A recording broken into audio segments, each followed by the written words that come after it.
Hoje o tema desse vídeo vai falar da maior virada ou das maiores viradas da história do esporte.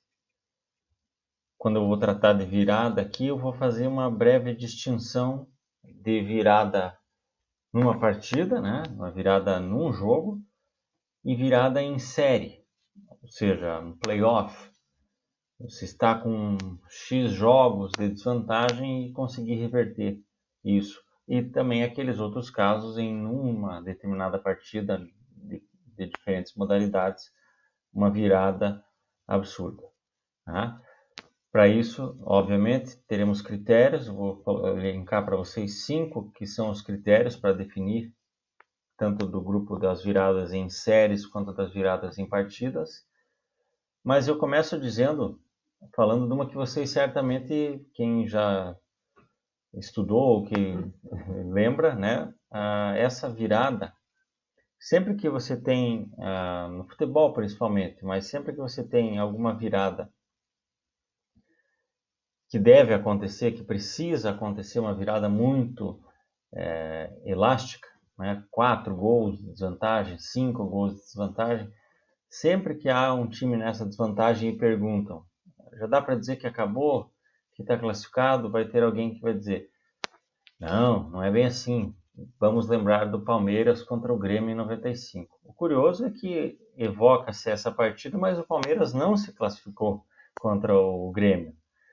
A questão é que o placar estava tão elástico a favor do Grêmio, que como essa mesma matéria coloca aqui para vocês, creio que deva ser de um jornal lá do Rio Grande do Sul, né? Então, Porto Alegre, quinta-feira, 27 de julho de 1995, Grêmio massacra o Palmeiras 5-0. E aí na gravata, né, diz assim, humilhou os paulistas e decidiu a vaga para enfrentar Emelec ou Sporting Cristal. Ou seja, já está colocado ali que acabou, que não tem mais nenhuma hipótese, né, já está classificado, aguardando aí Emelec ou Sporting Cristal quem vencer para enfrentar o Grêmio. Mas tinha o jogo de volta, né, na semana seguinte. E o curioso é que nesse jogo o Grêmio faz 1-0, né, ou seja, já era 5-0, abre-se 6 de diferença, então o Palmeiras precisava fazer 6 gols para levar para os pênaltis. Acontece que o Palmeiras empata, faz o 2-1, 3-1, 4-1, já nos 10 minutos finais consegue esse 5-1 e vai tentando, mas não vem o gol de 6-1. Né? Então foi uma classificação da parte do Grêmio, sendo humilhado por 5-1. Então dá para dizer que naquele dia, e de fato foi assim, as duas torcidas, os dois times ficaram felizes. Um tomou uma sacolada, mas conseguiu se classificar. O outro não se classificou, mas entregou um baita resultado na frente da sua torcida. Por alguns minutos deu ali aquela esperança. Então, de todo modo, caso o Palmeiras tivesse feito 6-1 e ganhado nos pênaltis, seria certamente talvez a maior virada aí da história do futebol, ou pelo menos uma delas. Mas não foi uma virada, né? Esse é o grande fato. Então eu decidi elencar, como eu falei para vocês, viradas em série, que seria esse caso, por exemplo, né? Uma virada em série, ou viradas em jogos diretamente falando. Para explicar isso, né, para chegarmos a esse consenso desses dois grupos e elencar o vencedor de cada um desses grupos, eu estabeleci 5 critérios, vamos vê-los. Eu coloquei aqui tamanho do adversário, né, ou seja, no caso Palmeiras e Grêmio, então o Palmeiras estava enfrentando um time que já havia sido campeão da Libertadores, um time que era o então campeão da Copa do Brasil, né? Acho que o Corinthians não lembro se já tinha acontecido a final de 95, mas de todo modo o Grêmio era campeão da Copa do Brasil de 94 e finalista da Copa do Brasil de 95, um time gigante, né, na sua história e que tinha um belo plantel esse que viria a ser campeão dessa Libertadores de 95, 96 seria campeão brasileiro, 97 novamente campeão da Copa do Brasil, era o Grêmio do Luiz Felipe Scolari, um dos times históricos aí do Brasil, né? Palmeiras e Grêmio já haviam se enfrentado naquela Libertadores na fase de grupos, também uma vitória para cada lado. Então, digamos, o Palmeiras vencesse, classificasse-se naquela vez, ele teria vencido um time gigantesco. Você realizar esse mesmo tipo de virada contra um time fraco é legal pela virada em si, mas não dá para você colocar no mesmo patamar. Por exemplo, o Corinthians em 2005, muita gente deve lembrar, foi enfrentar o Cianorte aqui no Paraná, tomou de 3-0, né? E aí no retorno, não lembro se o Cianorte saiu na frente, mas acho que sim, talvez. E o Corinthians acabou vencendo por 5-1. Então foi uma virada histórica, mas contra um adversário ínfimo. Portanto, não dá para entrar na nossa comparação. Então, isso que é o tamanho do adversário. Quanto melhor seja esse adversário, para além da desvantagem que você já tinha, dá um peso ainda maior. O segundo critério é justamente a desvantagem. Então, quanto mais gols no futebol, ou quanto mais pontos você estiver atrás numa partida de tênis, ou sets no tênis e games, ou mais pontos numa partida de basquete, ou pontos, né, no futebol americano, mais absurdo vai ser essa virada, né? Se somar os dois, então mais ainda. Terceiro critério é a importância da competição. Nós vamos falar aí de alguns casos do futebol, né? Mas o nível dessas competições vai definir qual dessas viradas é mais importante, mesmo que às vezes a desvantagem tenha sido um pouco menor, mas a competição era muito mais importante e pesa mais para nós aí. Além da importância dessa competição, que estágio dela nós estávamos. Então, se você consegue uma virada nas quartas de final, ou né, do torneio de futebol, ou numa final de conferência no basquete, ou numa semifinal, é obviamente inferior a você realizar isso numa final, na final de uma Copa, a final de um Super Bowl, a final da NBA, é mais importante do que fases intermediárias de um Grand Slam, fase intermediária de uma UEFA Champions League, independente do tamanho da competição, o estágio aqui vai ser uma espécie de critério de desempate aí, caso a importância da competição seja semelhante. E por último, o mais subjetivo de todos, que é o alcance popular, ou seja, quanto de impacto isso causou, mídia, fãs, né, de memória popular mesmo. Por exemplo, esse caso de Palmeiras e Grêmio, que não foi uma virada, mas até hoje é evocado, é lembrado. Portanto, tem um peso gigantesco que outras tantas viradas que aconteceram não tiveram. Né? Então, o alcance popular vai se dar nisso, no impacto, naquela coisa de no dia seguinte, nos dias seguintes, os programas e as pessoas nas suas conversas de bar, de padaria, de escola, estarem falando disso, né? Então, obviamente que esse alcance popular vai estar linkado à importância da competição, mas não somente. É possível que aconteça algo tão extraordinário numa competição um pouco menos relevante, mas que tenha, dada a sua singularidade do evento, ser algo muito especial para a história. Então, esses serão os 5 critérios. E na abordagem que eu vou fazer de todos os 10 eventos, né, 2 grupos de 5, um em jogos, outro em séries, vocês vão percebendo que esses 5 critérios, né, somados os pesos deles, sem eu elencar pontuação para cada um desses, mas são esses 5 critérios que vão chegar ao nosso veredicto. Então eu vou colocar uma menção honrosa, outros 2 que poderiam estar ali naquela finalíssima, mas vão perder por alguma questão dessas, e aí entre 2 principais eu vou escolher um, tanto num quanto na outra forma de viradas, né? Então, chegando lá, passando desse exemplo, nós vamos aí para a primeira menção honrosa relativa a jogos, a viradas em jogos. Então, a primeira menção honrosa que eu vou fazer, deixa eu ver se está certinho aqui. Não. Esta aqui. Vocês devem lembrar muito bem. 20 anos atrás, nós tivemos a final da Copa Mercosul. Copa Mercosul, como eu falei em outros vídeos já a respeito desse torneio, foi um torneio importante, mas se vocês observarem os próprios critérios de participação, era o convite, era um torneio que teve um prestígio por conta da grande premiação financeira que oferecia, né? Aconteceu apenas de 98 a 2001, numa fase de franco enfraquecimento da Copa Conmebol. Ele surge como uma alternativa e atrativa técnica e financeira.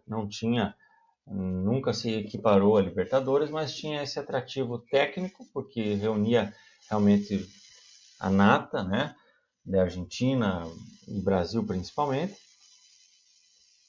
Reunia os melhores times e tinha uma grande premiação financeira, mas não teve nunca o prestígio que a Libertadores teve. De todo modo, ela fez findar de uma vez por todas a Copa Conmebol e, na sequência, em 2002, a Copa Sul-Americana, que aí sim tornou-se algo relevante.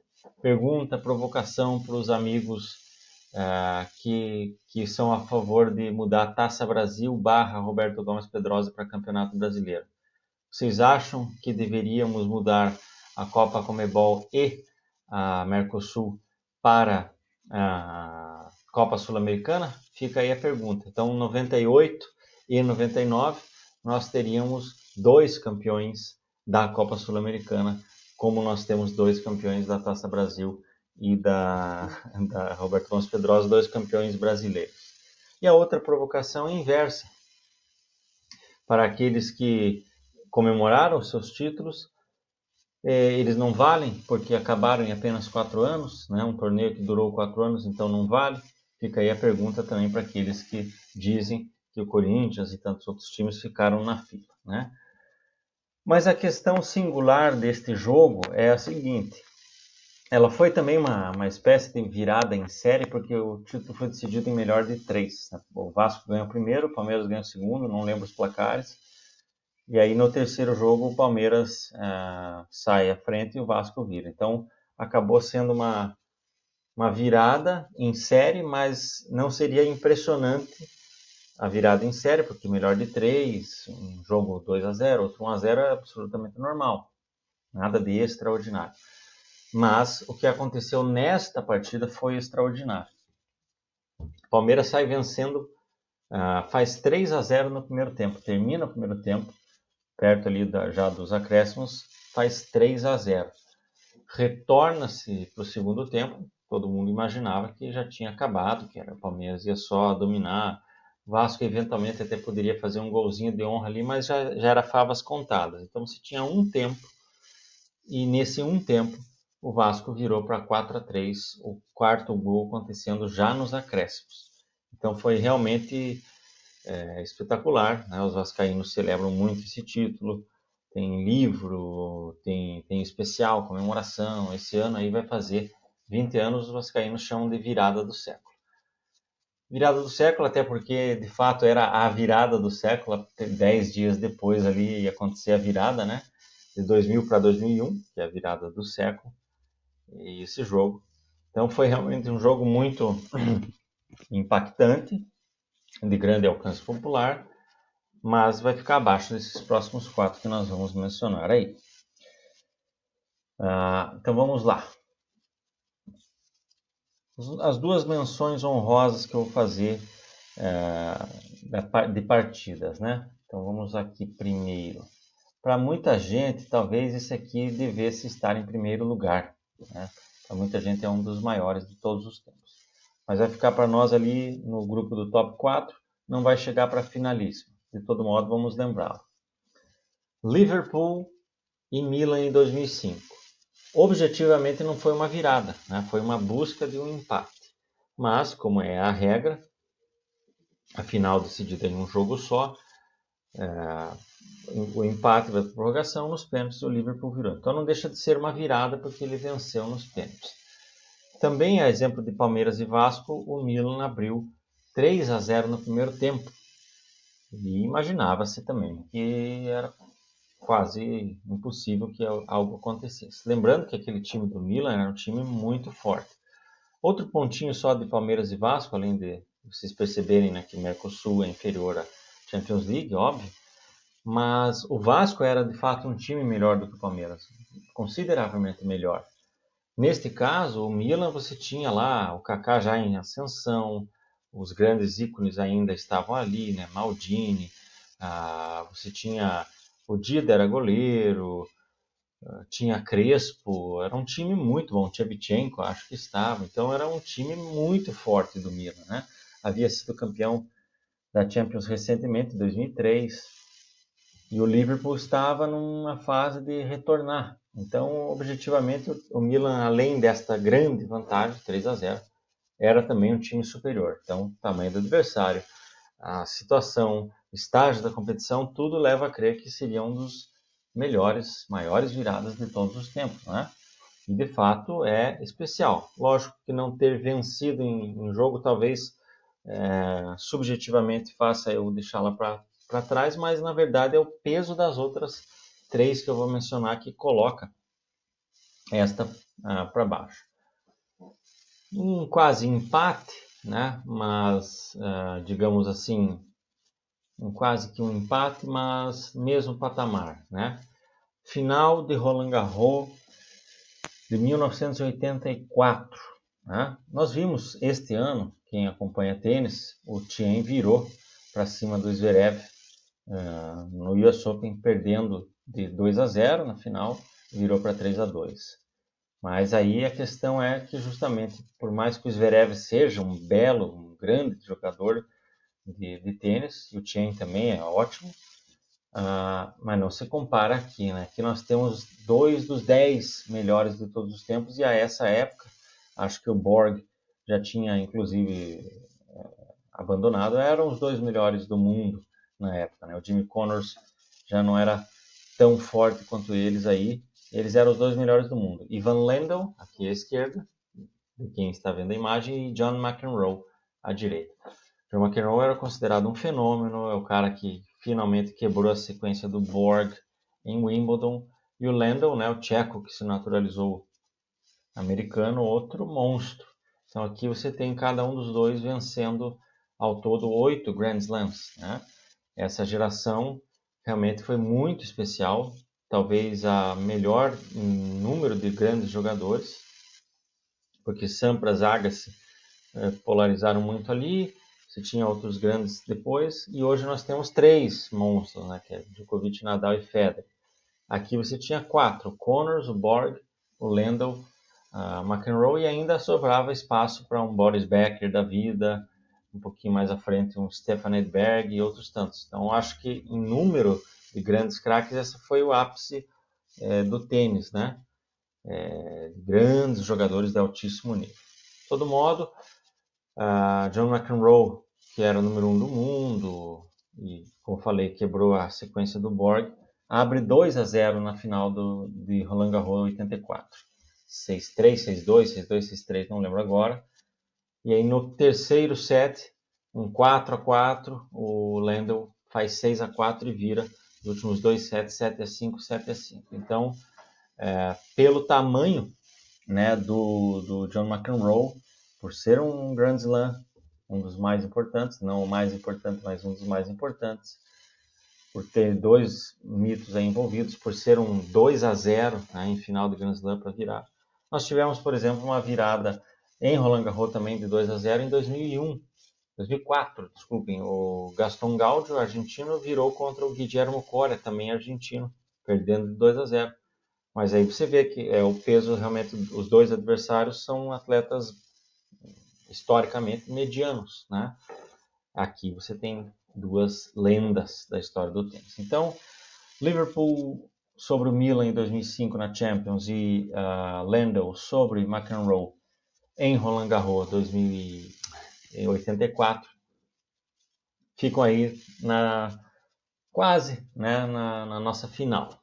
A nossa final vai ter 2 eventos que eu vou falar posteriormente, depois de eu mencionar as viradas em séries. Então agora ao contrário, vamos falar para as viradas em séries, né? Vou abrir aqui com a menção honrosa. Menção honrosa vai vir da Fórmula 1. Kimi Raikkonen, GP do Brasil de 2007, conquistou o seu único título na Fórmula 1. Né? O Alonso terminou em terceiro e o Massa em segundo, exato. Com isso, o Kimi é campeão com 110 pontos, Alonso 109 pontos, o Hamilton, que não está na imagem, 109 pontos. Então o Kimi ele fez uma virada sobre 2 adversários, objetivamente falando, né? Vai ficar como a nossa menção honrosa por algumas coisas que eu vou falar agora. Claro que para essas grandes viradas, independente de quais sejam, sempre o adversário vai ter que também ter falhado, né? Vai ter que ter deixado a desejar em algum momento, principalmente para essas viradas muito elásticas. Então vai ter que ter do outro lado algum erro, alguma falha, né? Algum nervosismo, aquele branco que a gente chama às vezes no esporte, aquele momento ali, né? Ou enviadas em séries, falta de decisão em alguns momentos específicos, né? Falha em algum momento que parecia tranquilo e acabou deixando escapar, isso vai pesando no acumulado. Então tem que ter falha do outro lado, mas neste caso houve muitas falhas, e falhas bastante capitais, é por isso que essa virada vai ficar um pouco abaixo para o nosso critério, né? É a maior virada da história da Fórmula 1 em termos de números. Para vocês entenderem, na antepenúltima corrida, né, a GP do Japão de 2007, o Hamilton vence, o Alonso abandona, o Alonso vem em segundo, ele aquaplana num dado momento e bate, abandona. O Raikkonen, não lembro se eles foram para o pódio, acredito que sim. De todo modo, ao final daquele GP do Japão, que era a antepenúltima corrida, o Hamilton liderava o campeonato com 17 pontos de vantagem para o Kimi e 12 para o Alonso, com apenas 20 em jogo, né? Então ainda era o período em que a vitória valia apenas 10 pontos, a segunda colocação, a terceira já valia um pouco mais do que o clássico, mas que é 6, 4, 3, 2, 1, aí já valia 8, 6, 5, 4, 3, 2, 1, pontuava-se até o oitavo, mas ainda assim a vitória valia apenas 10 e o segundo e o terceiro 2 pontos a menos do que os posteriores, né?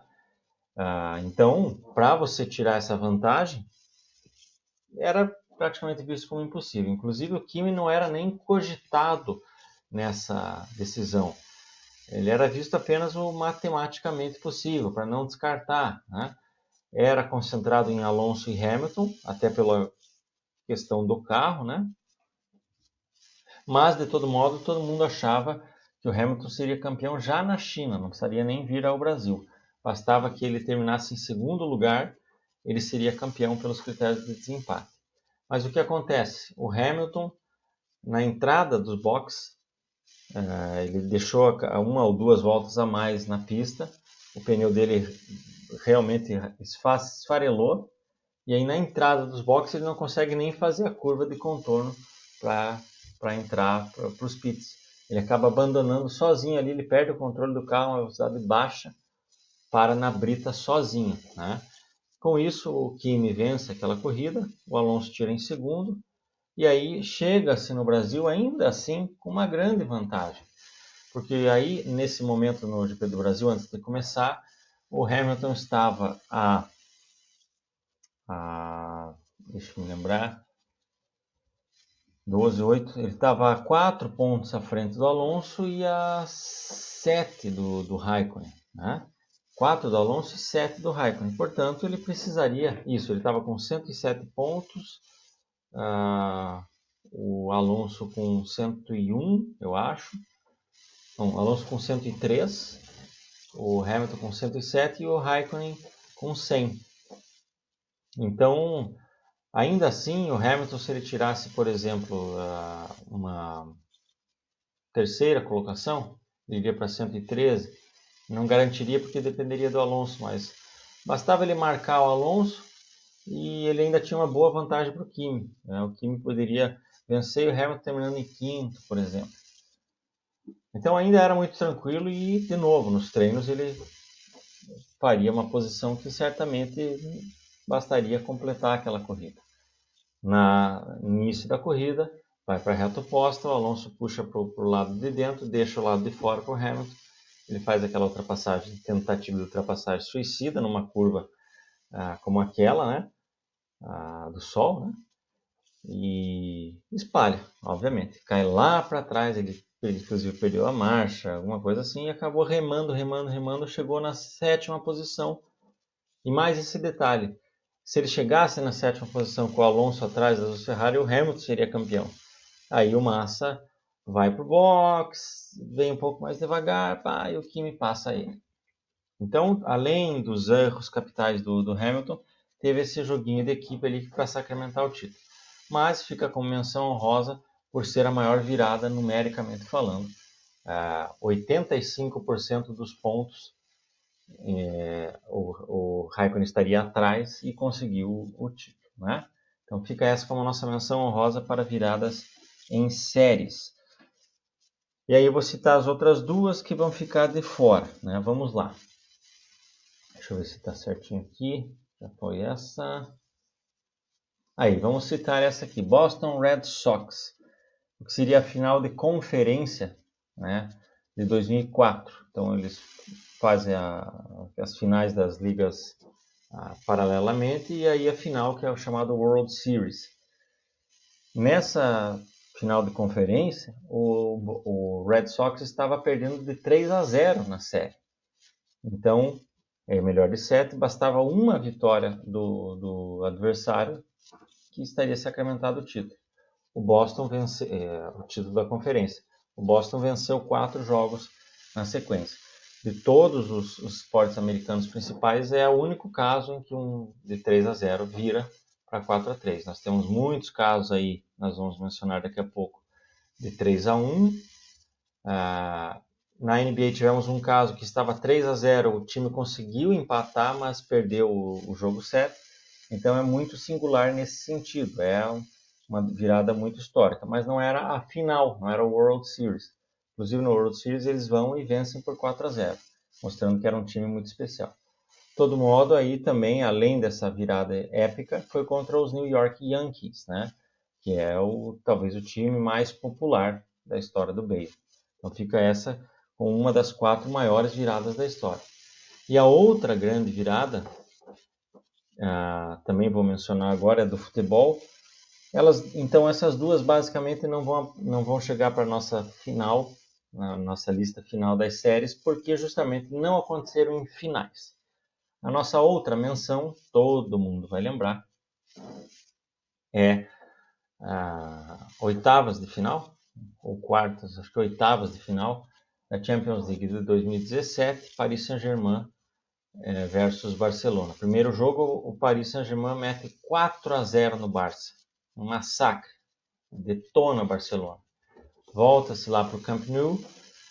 E aí o Barcelona precisaria vencer por 5-0, ou caso o PSG marcasse um gol, precisaria fazer 6. E foi o que aconteceu.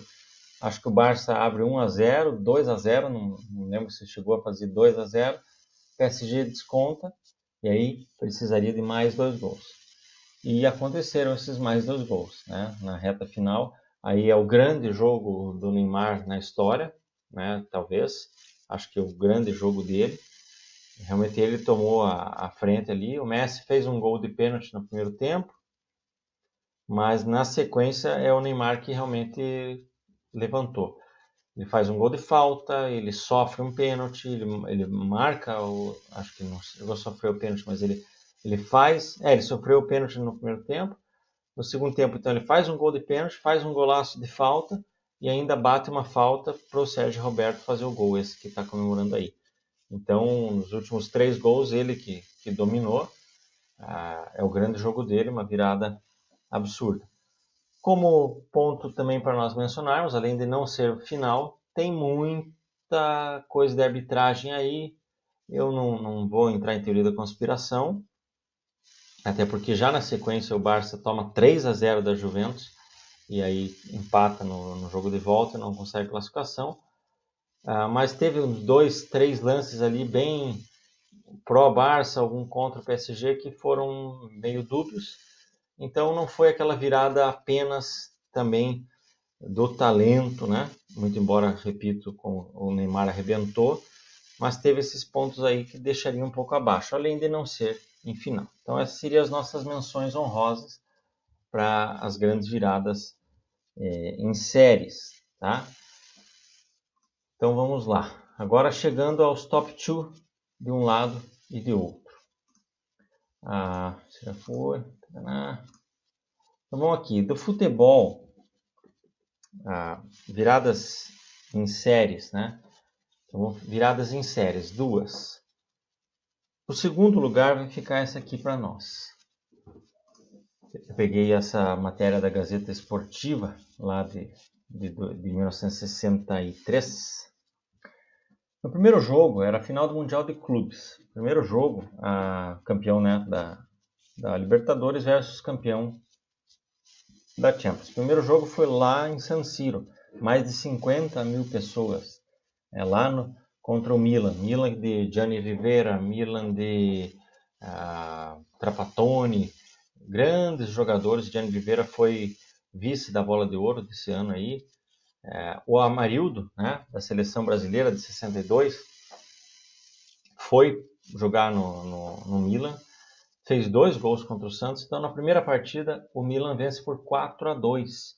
2 do Amarildo, como eu falei, e os outros 2 foram marcados pelo Pelé. Então, foi 4-2 lá em San Siro, isso em outubro, acho que é 16 de outubro. E aí vem o jogo da volta, que seria aqui no Brasil. Foi escolhido jogar no Maracanã. O que acontece nesse jogo da volta? Pelé não ia poder jogar, estava machucado. Foi um mês depois, né? O Pelé não ia poder jogar, machucado. Começa o jogo, tá? O Milan faz 2-0. Então você já tinha um 4-2 e ainda um 2-0 na virada. Para o Santos conseguir forçar um terceiro jogo, né? Não poderia ser campeão nesse dia, o Milan poderia, o Santos não. Eu acho até que com empate o Milan já seria campeão. Mas para forçar uma terceira partida, o Santos precisaria fazer 4 gols. Então, sem Pelé, precisando fazer 4 com apenas um tempo, o Santos conseguiu. O Santos fez 4-2, forçou uma terceira partida, que aconteceu logo na sequência, e vence por 1-0. Gol de pênalti do Dalmo, né? Também aqui os italianos reclamam demais que o Santos bateu absurdamente. Tem aquelas histórias do Almir Pernambuquinho, né? Tem até a coisa de doping pro meio. Então a gente fala muito, né, de que os europeus vinham jogar com os argentinos, com os uruguaios, mas o Santos também nesse jogo aí, ele é considerado um dos momentos negativos por parte dos europeus para eles darem importância para o Mundial de Clubes, né? Então aqui na La Gazzetta dello Sport fala, né, o Milan cede, né, perde, cede um 4-2 para o Santos, e a manchete da matéria do jogo diz: a intimidação venceu. Diz que os rubro-negros vinham ganhando por 2-0 ao término do primeiro tempo, mas no retorno, apesar da violência dos adversários, né, fala aí que tomou a virada, né, menciona isso. La squadra italiana torna a casa, então até havia dúvida se ia ter essa terceira partida, se deveriam voltar ou não. Acabou que não voltaram, né? Essa manchete do dia 15 de novembro. O jogo 3 aconteceu já no dia 16, o Santos vence por 1-0. Então, de todo modo, apesar dessa situação, e é por ela, basicamente, que ela não vai ficar em primeiro lugar, mas também por conta do alcance popular, né? Estamos aqui em 1963, não dá para comparar. O fato de o Santos ter vencido esse segundo jogo, estando atrás no placar, já vindo de uma primeira derrota e sem o Pelé, que mostra que foi uma virada heróica, histórica absurda mesmo, né? Maior inclusive que a do PSG do Barça contra o PSG, justamente porque a do Barça foi contra o pequeno PSG e não o oposto. Se acontecesse aquela situação do PSG contra o Barça, certamente seria ainda maior. Então aqui o Santos contra o campeão europeu, contra um bola de ouro, contra um recém-artilheiro de Copa brasileiro, né? Mas vai ficar em segundo lugar nas viradas de séries para nós, porque em primeiro lugar das viradas de séries está aqui Cleveland Cavaliers, finais da NBA de 2016, perdendo de 3-1 na série, né? O Warriors faz 2-0, o Cleveland ganha o terceiro jogo, 2-1, o Warriors ganha o quarto, e aí na sequência o Cleveland vence os 3 jogos a seguir. O importante também aqui, além disso, é que a final, o seu jogo 7, foi na casa do adversário, e era um adversário que havia nessa temporada superado o recorde de vitórias do Chicago Bulls de 1996. Então os Warriors venceram 73 jogos. Até hoje acho que vai ser muito difícil de ser superado isso. É o time que mais venceu jogos no campeonato da NBA. 73 vitórias e 9 derrotas. E foi contra esse time que os Cavaliers conseguiram a virada, né? 3-1 abaixo, virou para 4-3, jogo 7 na casa do adversário, e que adversário. Então essa é a maior virada de séries em todos os tempos, na minha opinião, superando a do Barcelona contra o PSG, a do Santos contra o Milan, a do Raikkonen na Fórmula 1 e até mesmo aquela do beisebol, né? Então, pesando todos os 5 critérios nossos, essa é a que cobre melhor todos eles. Então essa é a maior virada em série de todos os tempos. Em se tratando aí da maior virada num jogo, o segundo lugar para nós, eu vou fazer o contrário agora. Então, se ali na virada de série eu coloquei um de futebol lá da metade do século passado, né, de 60 anos atrás, e foi superado por um atual, mais recente, de 2016 da NBA, aqui vai acontecer o contrário. Nosso segundo lugar, apesar de todo o alcance popular, de ser um grande adversário, de estar num placar absurdamente abaixo, né, vai ficar perdendo para a nossa próxima que nós vamos mencionar aí. Um fato que define, lógico que não é só isso, mas também houve um empate no jogo e foi para a prorrogação, mas de todo modo o Patriots estava perdendo de 28-3. Eu não acompanho assim futebol americano muito superficialmente, mas o Super Bowl ele é um evento muito grande, muito importante, que mexe muita coisa, né? Inclusive a marca Super Bowl ela é mais valiosa do que a marca Olympic Games, Summer Olympic Games e o Football World Cup, para vocês terem ideia. Muitas empresas multinacionais gigantescas lançam comerciais especificamente nesse dia. Tem aquele show, um show mesmo, né, de grandes artistas, então tem muita atratividade, né?